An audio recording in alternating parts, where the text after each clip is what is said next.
இன்றைக்கும் கூட சில வசனங்களை நாம் வாசித்து நம்ம அடுத்ததாக ஜெபித்து அடுத்த காரியங்களுக்கு செல்ல போகிறோம்.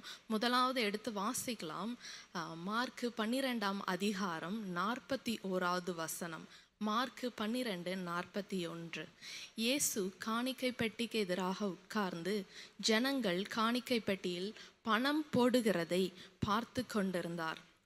ஐஸ்வர்யவான்கள் அநேகர் அதிகமாய் போட்டார்கள். இந்த இடத்துல நம்ம பார்க்கிறோம், 2 காரியத்தை நம்மளால பார்க்க முடிகிறது பிரியமானவர்களே. முதலாவது பாருங்க, இயேசு காணிக்கை பெட்டிக்கு எதிராக உட்கார்ந்து முதல்ல என்ன பண்றாரு, அவர் காணிக்கை மக்கள் ஜனங்கள் காணிக்கை போட்டு கொண்டு இருக்கிறார்கள். அந்த காணிக்கை அவர்கள் போடுகிறத பார்த்து கொண்டு இருக்கிறார். நம்மளை கர்த்தர் உன்னோக்கி கவனிக்கிறவரா இருக்கிறார். ஹல்லேலூயா. இந்த வாழ்க்கையில இந்த உலகத்துல அவருடைய கண்கள் உலாவி கொண்டு இருக்கிறது என்று வசனம் சொல்லுகிறது. அது நல்லோரை மட்டும் இல்லை, தீயோரையும் பார்த்து கொண்டு இருக்கிற கண்களா இருக்குது. அப்ப பாருங்க, கர்த்தர் முதலாவது பார்த்து கொண்டு இருக்கிறார் என்று வசனத்துல நம்ம பார்க்கிறோம். 2வது காரியம் பாருங்க, ஐஸ்வர்யவான்கள் அநேகர் அதிகமாய் போட்டார்கள். அடுத்த வசனத்துல நம்ம பார்க்கிறோம், 42வது வசனத்துல ஏழையான ஒரு விதவையும் வந்து ஒரு தொட்டுக்கு சரியான 2 காசுகளை போட்டாள். ஒரு ஏழை விதவை வருகிறாள். அவள் என்ன பண்றா, ஒரு தொட்டுக்கு சரியான 2 காசு அவளிடத்துல இருக்கிறத அந்த உண்டியல்ல போட்டுட்டு போயிடுறா.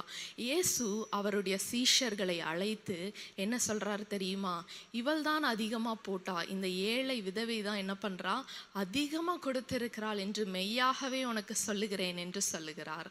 அப்போ நம்மளுடைய பார்வையில பாருங்க, நம்மளுடைய நோக்கத்துல பார்க்கும் பொழுது ஒரு மனுஷர்களை இந்த சிச்சுவேஷன்ல வச்சு பாருங்களேன். நீங்க என்ன நினைப்பீங்க, அந்த பணக்காரர்கள் அதிக பணம் இருக்கிறதுனால அதிகமா போட்டுட்டு போறாங்க, அந்த ஏழையோ கொஞ்சம் ஏதோ போட்டுட்டு போறாங்க அப்படின்னு நம்ம சொல்லுவோம். ஆனா கர்த்தருடைய பார்வை பாருங்க, மனுஷனை போல இல்லை. கர்த்தர் இருதயத்தை பார்க்கிறவரா இருக்கிறார். ஹல்லேலூயா. அவர் மனுஷனை போல வெளி தோற்றத்தை பார்த்து எடை போடுகிறவர் அல்ல. இந்த வசனத்துல 2 கம்பேரிஷன் நம்ம பார்க்கிறோம். ஒரு ஐஸ்வர்யவானையும் பார்க்கிறோம், ஒரு ஏழை விதவையும் பார்க்கிறோம். அநேக பிரசங்கங்கள்ல நம்ம கேட்டிருப்போம், இதை பணத்தோடு ஒப்பிட்டு சொல்லுவார்கள். இன்றைக்கு நம்ம அதை பணத்தோடு ஒப்பிட்டு போறதில்ல. இன்றைக்கு பரிபூரணமா கர்த்தர் உங்களுக்கு என்னென்ன கொடுத்திருக்கிறார், இந்த நாட்கள்ல பரிபூரண சுகத்தை கொடுத்திருக்கிறாரா, பரிபூரண நேரத்தை கொடுத்திருக்கிறாரா, பரிபூரண கல்வியை உங்களுக்கு கொடுத்திருக்கிறாரா, பரிபூரணமா உங்களிடத்துல எத்தனை காரியங்களை அவர் கருத்தாய் ஒப்படைத்திருக்கிறார். ஆனா அந்த பரிபூரணத்தெல்லாம் கெடுத்துட்டு ஆனா நீங்க இன்னும் கர்த்தரை குறை சொல்லிக்கொண்டே இருக்கிறீங்களே, எனக்கு இன்னும் கிடைக்கல, இன்னும் எனக்கு வேணும், இன்னும் எனக்கு வேணும் என்று சொல்லிக்கொண்டு இருக்கிறீங்களே. இவ்வளோ பரிபூரணத்தினால் அவர் நம்மளை ஆசிர்வதித்து இருக்கிறார். ஒரு ஆஸ்திரேலியால இவாஞ்சலிஸ்ட் என்று சொல்லப்படுகிற ஒருத்தர் இருக்கிறார், நிக் விஜிசிக் என்று சொல்லப்படுகிறவர். அவருக்கு என்னன்னா, ஒரு பெரிய ஆட்டோ இம்யூன் டிசீஸ்னால அவர் பிறக்கும் பொழுதே அவருக்கு கைகளும் கால்களும் இல்லாம பிறந்தாரு. ஆனாலும் பாருங்க, வைராக்கியமா அவர் இந்த நாள் வரைக்கும் கர்த்தருடைய ராஜ்யத்துக்காக போராடி கொண்டு இருக்கிறார். அவர் கர்த்தருடைய வார்த்தைகளை பிரசங்கித்து கொண்டு இருக்கிறார். அவர் நீங்க யூடியூப்லயோ இல்லைன்னா கூகுள்லயோ தேடி பாருங்களேன், ஒரு டேபிள்ல நின்று கொண்டு இருப்பார். அவருக்கு கைகளும் கால்களும் கிடையாது, ஆனாலும் கர்த்தருடைய ராஜ்யத்துக்காக ஓடிக்கொண்டு இருக்கிறார்.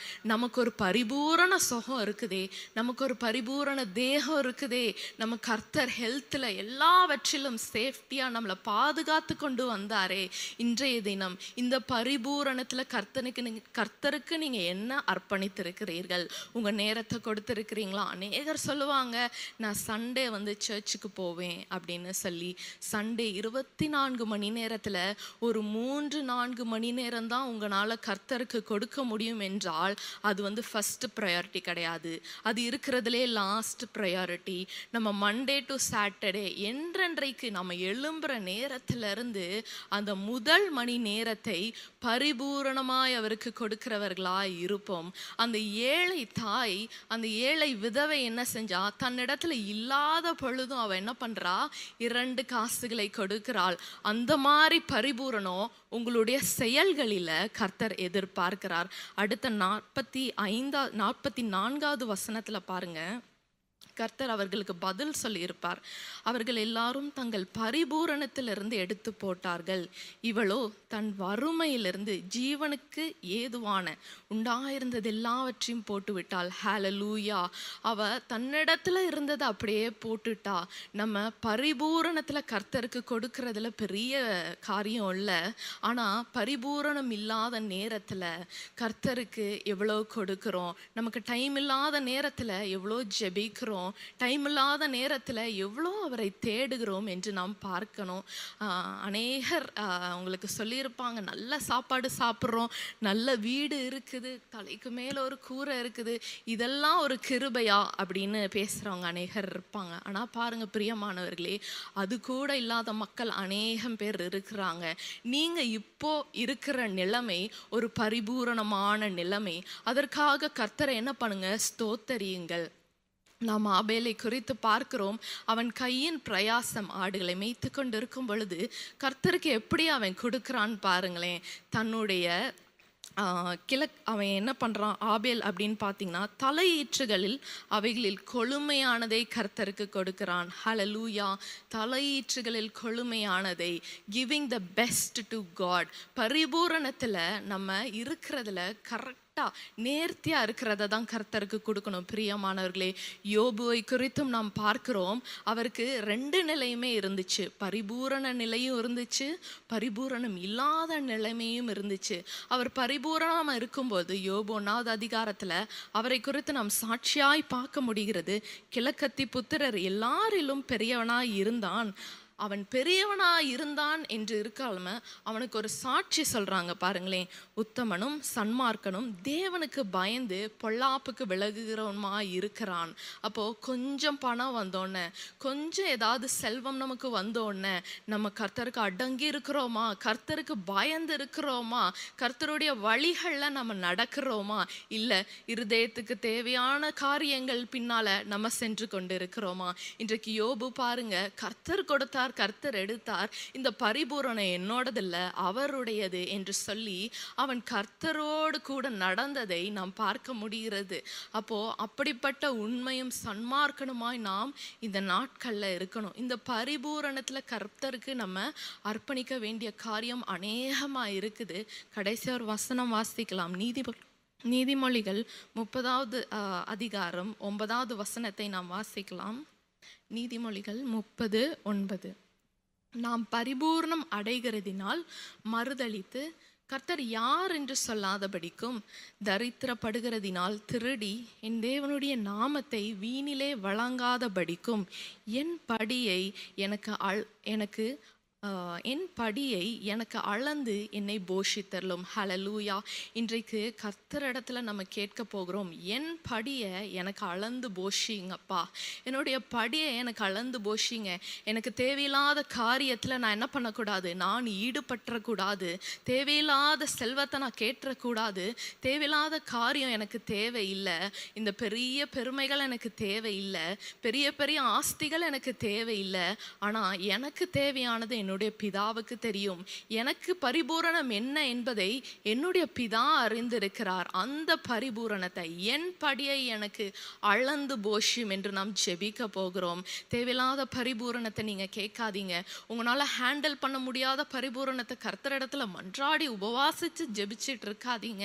கர்த்தருக்கு தெரியும் நமக்கு இன்னது தேவை என்று. அவர் ஏற்ற நேரத்துல ஏற்ற காலத்துல அந்த ஆசீர்வாதங்களை கொடுக்க வல்லவராய் இருக்கிறார். ஹல்லேலூயா. இன்றொரு வசனம் யோவான் 1:16 வசனத்தை பார்த்தால், அவருடைய பரிபூரணத்தினாலே நாம் கிருபையின் மேல் கிருபை பெற்றோம் என்று இருக்கிறது. நம்மளுடைய நேரத்தினால அல்ல, நம்மளுடைய காரியங்கள்னால அல்ல, நம்மளுடைய பிரயாசத்தினால எதுவுமே கிடையாது பிரியமானவர்களே. அவருடைய பரிபூரணத்தினால் நாம் கிருபை பெற்றிருக்கிறோம். நான் நிற்பதும் நிர்மூலமாகாதிருப்பதும் அவருடைய சுத்த கிருபை. அப்போ நான் இங்கே நின்று மூச்சு விட்டுட்டு இருக்கேன் அப்படின்னா அது அவருடைய கிருபை. என்னால் கிடையாது, நம்மளுடைய ஜெபத்தினால நம்மளுடைய விண்ணப்பத்தினால கிடையாது, அவருடைய பரிபூரண கிருபையினால. ஹல்லேலூயா. இன்றைக்கு நம்ம ஜெபிக்கலாமா? எல்லாரும் என்னோடு கூட இணைந்து ஜெபிங்க. பரிபூரணத்துல என்னுடைய இருதயம் மாறாமல் இருக்கணும் தகப்பனே. அப்பா, இந்த பரிபூரணமான வாழ்க்கை நீங்க எனக்கு கொடுத்திருக்கிறீங்களே, பரிபூரண சுகத்தை கொடுத்திருக்கிறீர், பரிபூரண நேரத்தை எனக்கு கொடுத்திருக்கிறீர், பரிபூரண கல்வியை எனக்கு கொடுத்திருக்கிறீர். எல்லாரும் சொல்லி ஜெபிங்க. கர்த்தர் உங்களை எந்த விதமான பரிபூரணத்தினால் ஆசீர்வதித்து இருக்கிறாரோ அந்த பரிபூரணத்துல நான் உங்களை தேடணும்பா. அப்பா, ஒரு நாளும் அதுல நான் குறைந்து விடக்கூடாது தகப்பனே. ஒவ்வொரு நாளும் அனுதினமும் காலையில எழும்பி அப்பா உமக்கு தேவையான காரியங்களை நான் செய்யறதுக்கு, இந்த ராஜ்யத்துக்கு தேவையான காரியங்களுக்காக நான் பிரயாசப்படுறதுக்கு அதன் முதல் மணி நேரத்தை நான் உமக்கு ஒப்பு கொடுக்கணும் தகப்பனே. இந்த பரிபூரணத்துல அப்பா அந்த ஏழை விதவை தன்னுடைய ஜீவியத்துக்குண்டான எல்லாவற்றையும் போட்டு விட்டாலே அப்பா, அப்படிப்பட்ட இருதயத்தை எங்களுக்கு தாங்க. எல்லாவற்றையும் கொடுக்கிற இருதயம், ஹல்லேலூயா, கர்த்தருக்காக கொடுக்கிற இருதயம். இது பணத்து மட்டும் அல்ல அப்பா, எங்களுடைய வாழ்க்கை ஒவ்வொரு நாள் அப்பா, எங்களுடைய நேரங்கள் அப்பா, எங்களுடைய பிள்ளைகள் எல்லாவற்றையும் உம்முடைய பாதத்தில் அமர வைத்து நாங்கள் ஜெபிக்கிறோம் தகப்பனே. மரியாள் தன்னை விட்டெடுப்படாத அந்த நல்ல பங்கை தெரிந்து கொண்டாலே நமக்கு என்ன, இந்த பரிபூரணத்துல நமக்கு என்ன குறைஞ்சிருச்சு? கர்த்தரை தேடுகிறதற்கு ஏன் நம்மளால நேரம் செலவழிக்க முடியல? மன்றாடி ஜெபிப்போமா? அப்பா, என்னுடைய இருதயத்தை மாற்றுங்க. இந்த உலக போக்குக்கு நேராக போய்கொண்டிருக்கிற என்னுடைய இருதயத்தை நீர் மாற்றி போடுவீராக தகப்பனே. அப்பா, இந்த சிற்றின்பங்கள் எனக்கு வேண்டாம். உம்முடைய ராஜ்யத்தை குறித்த பரலோகத்தின் சிந்தனைகள் என்னை ஆட்கொள்வதாக தகப்பனே. அப்பா, எப்படி யோபு தான் பரிபூர்ணமா இருக்கும் பொழுதும் இல்லாத பொழுதும் உம்மை தேடி வந்தானோ அதே போல அப்பா என்னுடைய வாழ்க்கையில எது இருந்தாலும் இல்லைனாலும் பரவாயில்ல, உமக்கு தான் ஃபர்ஸ்ட் பிளேஸ். எல்லாரும் சொல்லுங்க, உமக்கு தான் ஃபர்ஸ்ட் பிளேஸ் அப்பா. அதுக்கப்புறம் தான் என்னுடைய குடும்பம், அதுக்கப்புறம் தான் என்னுடைய ஊழியம், அதுக்கப்புறம் தான் என்னுடைய காரியங்கள், உலக பிரயாசங்கள் எல்லாமே அதுக்கப்புறம் தான். முதலாவது தேவனுடைய ராஜ்யத்தையும் அவருடைய நீதியையும் தேடுங்கள், இவைகள் எல்லாம் உங்களுக்கு கூட கொடுக்கப்படும் என்ற வசனம் இருக்குதே. அப்பா, நிர்விசாரமா இருந்துட்டேன், இத்தனை நாள் நிர்விசாரமா இருந்துட்டேன், உமக்கே எல்லாவற்றையும் கொடுத்து நான் அர்ப்பணிக்கிறேன் தகப்பனே. என்னுடைய ஜெபத்தை கேளும். மீட்பர் இயேசுவின் நாமத்தில் ஜெபிக்கிறேன் ஜீவனுள்ள நல்ல பிதாவே, ஆமென். பலிகளை செலுத்திடவே, ஜீவ பலியாக மாறிடவே, பலிகளை செலுத்திடவே, ஜீவ பலியாக மாறிடவே, மறுரூபத்தின் இதயத்தை தந்தீரே, ஸ்தோத்திரம் ஸ்தோத்திரமே. மறுரூபத்தின் இதயத்தை தந்தீரே, ஸ்தோத்திரம் ஸ்தோத்திரமே. ஆராதிக்க வந்தோம், அன்பு கூற வந்தோம், யெகோவா தேவனையே. துதித்திட வந்தோம், தொழுதிட வந்தோம், தூயவரே சுவையே. ஆராதிக்க வந்தோம், அன்பு கூற வந்தோம், யெகோவா தேவனையே. துதித்திட வந்தோம், தொழுதிட வந்தோம், தூயவரே சுவையே. வசனங்களை வாசித்து நம்ம ஜெபிக்க போகிறோம். விழித்திருந்து ஜெபம் பண்ணுங்கள் என்று கர்த்தர் அநேக இடத்துல நம்மளிடத்துல பேசி கொண்டு இருக்கிறார். இன்றைக்கு ஜூம் அட்டன் பண்ணியிருந்தீங்கன்னா உபவாசத்தின் வல்லமையை குறித்து நீங்கள் அறிந்திருப்பீங்க. எதுக்காக நான் உபவாசிக்கணும் அப்படின்னு கேட்டிங்கன்னா, வேறு எதுனாலையும் அந்த பிசாசை நம்மளால் என்ன பண்ண முடியாது, ஜெயிக்க முடியாது. அவனுடைய தந்திரங்கள் நமக்கு அறியாதவைகள் அல்லவே. ஆனாலும் பிசாசுக்கு நம்மளை குறித்த அதிக ஞானம் உண்டு. அவன் வருடமாக பார்த்து கொண்டு இருக்கிறான், அவ்வளோ மக்களை பார்த்து கொண்டு இருக்கிறான். அவன் இடத்துல நம்ம ஏமாந்து விடக்கூடாது. விசுவாசத்தை உபவாசத்தினாலும் கர்த்தருடைய வார்த்தையினாலும் அன்றி வேறு எதுனாலையும் நம்மளால் என்ன பண்ண முடியாது, அந்த பிசாசை மேற்கொள்ள முடியாது. எடுத்து வாசிக்கலாம். லூக்கா 6வது அதிகாரம் 12வது வசனம். ராம் முழுவதும் தேவனை நோக்கி ஜெபம் பண்ணி கொண்டிருந்தார். லூக்கா 6:12வது வசனம். அந்நாட்களில் அவர் ஜெபம் பண்ணும்படி ஒரு மலையின் மேல் ஏறி முழுவதும் தேவனை நோக்கி ஜெபம் பண்ணி கொண்டிருந்தார். ஹல்லேலூயா. இங்கு அந்நாட்களில் அவர் ஜெபம் பண்ணி கொண்டிருந்தார் என்று இருக்குதல்லவா. அவர் அப்படின்னா யாரை குறித்து சொல்லப்பட்டிருக்கிறது? இயேசு கிறிஸ்துவை குறித்து சொல்லப்பட்டிருக்கிறது. இயேசு கிறிஸ்து என்ன பண்ணுறாரு அப்படின்னு பார்த்தீங்கன்னா, அவர் முழுவதும் ஜெபிக்கிறவராய் இருக்கிறார். எதற்காக அவர் ஜெபிக்கணும்? அந்த சர்வ வல்லமையுள்ள தேவனுடைய ஒரே பேரான குமாரன் தானே அவருக்கு இல்லாத வல்லமையா, அவருக்கு இல்லாத ஒரு அதிகாரமா இந்த பூமியில்? அவர் பூமியில் இருக்கும் பொழுது இந்த வசனம் சொல்லுகிறது, 12வது வசனத்தில் நம்ம பார்க்கிறோம், அவர் முழுவதும் ஜெபம் பண்ணி கொண்டிருந்தால். முழுவதும் அப்படின்னா த்ரூ அவுட் த நைட், இடைவிடாமல் அவர் என்ன பண்ணி கொண்டிருக்கிறார்? ஜெபம் பண்ணி கொண்டிருக்கிறார். அப்போ இந்த வசனத்துக்கு அடுத்த வசனம் பாருங்க, பொழுது விடிந்த போது அவர் தம்முடைய சீஷர்களை வரவழைத்து அவர்கள் 12 பேரை தெரிந்து கொண்டு அவர்களுக்கு அப்போஸ்தலர் என்று பெயரிட்டார். அப்போ பாருங்க, 2 காரியத்தை அவர் செய்கிறார். அநேக சீஷர்களை அவர் வரவழைத்து என்ன பண்றாரு? அந்த இடத்துல சூஸ் பண்றாரு. அவரோட பெஸ்ட் 12, அந்த 12 டிசைபிள்ஸ் என்ன பண்றாரு? சூஸ் பண்றாரு. அப்போ இந்த இயேசு கிறிஸ்துவே பாருங்க, உலகத்துல ஒரு காரியம் பண்றதுக்கு முன்னாடி தன்னுடைய தேவனிடத்துல ஆலோசனை கேட்கிறார். தன்னுடைய பிதாவினிடத்துல இடைவிடாமல் இரவு முழுவதும் ஜெபிக்கிறவராய் நாம் காண்கிறோம். நம்ம பாருங்க, வீட்டு காரியங்களா இருக்கட்டும், பிள்ளைகளுக்காக அநேகர் ஒரு பையனையும் பொண்ணையும் பார்த்து கொண்டு இருப்பீர்கள். ஆனா நீங்க என்ன சொல்லுவீங்க? கர்த்தரிடத்துல விசாரிக்கிறதுக்கு முன்னாடி போய் இந்த பாஸ்டர்ட்ட நம்ம போய் கொடுத்துருவோம், இந்த பாஸ்டர்ட்ட போய் கொடுத்துருவோம், இவங்களை ஜெபிக்க சொல்லுவோம். மனுஷர்களிடத்திலே விசாரித்து கொண்டு இருக்கிறவர்களா இருக்கிறீர்கள். மனுஷனானவன் எனக்கு என்ன செய்வான் என்று வசனம் இருக்குது. பிரியமானவர்களே, எந்த காரியம், எந்த டெசிஷன் எடுக்கிறதுக்கு முன்னாடியும் கர்த்தரிடத்துல கேட்டு எடுக்கிறவர்களா இருங்கள். அவரிடத்துல கேட்டு காரியங்களை பண்ணுகிறவர்களா இருங்கள். அநேகர் ஜாபுக்காக ட்ரை பண்ணிட்டு இருப்பீங்க, இந்த வேலை எனக்கு ஏற்றதா அப்படின்னு என்றைக்காவது கர்த்தர் இடத்துல விசாரிச்சிருக்கீங்களா? இயேசு எப்படி முழுவதும் அந்த டெசிஷன் எடுக்கிறதுக்கு முன்னாடி, அப்போஸ்தலர் என்கிற பேர் கொடுக்கறதுக்கு முன்னாடி அவர் ஜெபித்து கொண்டிருந்தாரோ, அந்த மாதிரி யாராவது ஜெபித்து இருக்கிறீர்களா? முழுவதும் உட்காரணும் அப்படின்னாலே அநேகருக்கு என்ன ஆயிரும்? டயர்டாயிரும். ஒரு சோர்வு நாவி அவர்களை மேற்கொள்ளும். தூக்கம் வந்துடும் பயங்கரமா.